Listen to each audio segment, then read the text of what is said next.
Thanks for joining us. Thanks you for guys having me. unleashed a lot of products today. You got new phones, new speakers, new form factor for that speakers, earbuds, cameras. Big question here: why is Google going into all these markets and putting out all these devices?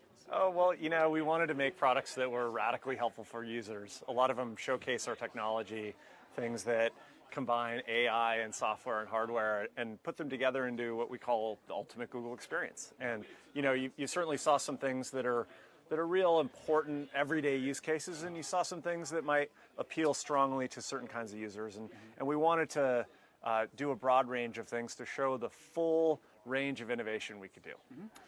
Talk to me about which users and markets you're trying to reach now. Some of these devices, like the home speakers, are still really new. It's mostly people in Silicon Valley and the coast. I mean, are you seeing this take off in places like Middle America? It is definitely a real early market, but we're very excited by what we announced today, because what we were doing was trying to think about how people would use these in your home. And so Google Home Mini is a great product for small rooms, maybe your bedroom. The original Google Home, perfect for a medium-sized room, kitchen, and then if you have an entertainment area, obviously we wanted to create Google Home Max, which has just really powerful sound. They all have the Google Assistant at the core for an easy user experience, and we felt like that's how users are going to use them, like in different ways in different parts of their house. So that's why we created this whole family. Yeah. You recently brought on 2,000 engineers or so, pretty big price tag from HTC, who would design just on the Pixel. Is it just for the Pixel, or are there bigger ambitions there for that team? Well, these are the people that have been working on the Pixel with us. Super talented group of folks. They've come up with a bunch of industry innovations over the many years, and we've worked with them for a very long time as part of Google. So we're really excited to bring them on board. We're going to have just a big boost in our capability to create new innovative hardware, and we're thrilled to have them. So they're obviously very skilled in the smartphone domain, and that's really critical to us. A lot of people said this was sort of an echo of Motorola, a deal which you're very familiar. You used to run that business there. Yes. Is it the same as Motorola again, or something different? It's very different than Motorola. I mean, I think a couple key things here is, we're acquiring part of the team, and that team is critical to something we're focused on, which is the Pixel phone. We're not acquiring the rest of the operating business. HTC will continue and operate as they are, but we're really focused on that smartphone segment. So it's a little different than Motorola. These folks are all going to be part of the mainstream part of the company too, and that's how we're going to integrate our hardware and software efforts. Right. You're also, you're not just smartphones. You're focused on. You had a VR announcement today. You had a new camera. Can you talk a little bit about that? Like, what's the idea behind that? What was the work? Yeah, it's a real showcase of what we can do and how far we've come with AI and machine learning. Google Clips is a small camera that you can place anywhere.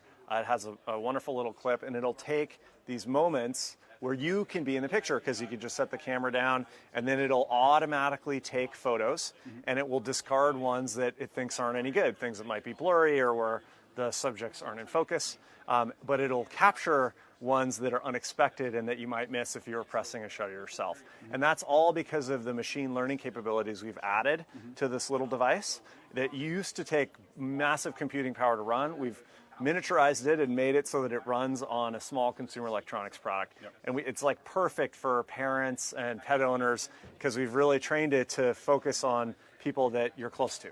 And it's just compatible with the Pixel right now, is that right? At the moment, but the compatibility will expand in the future. Yeah, talk to me a little bit about that. This has been a year since you launched the first hardware.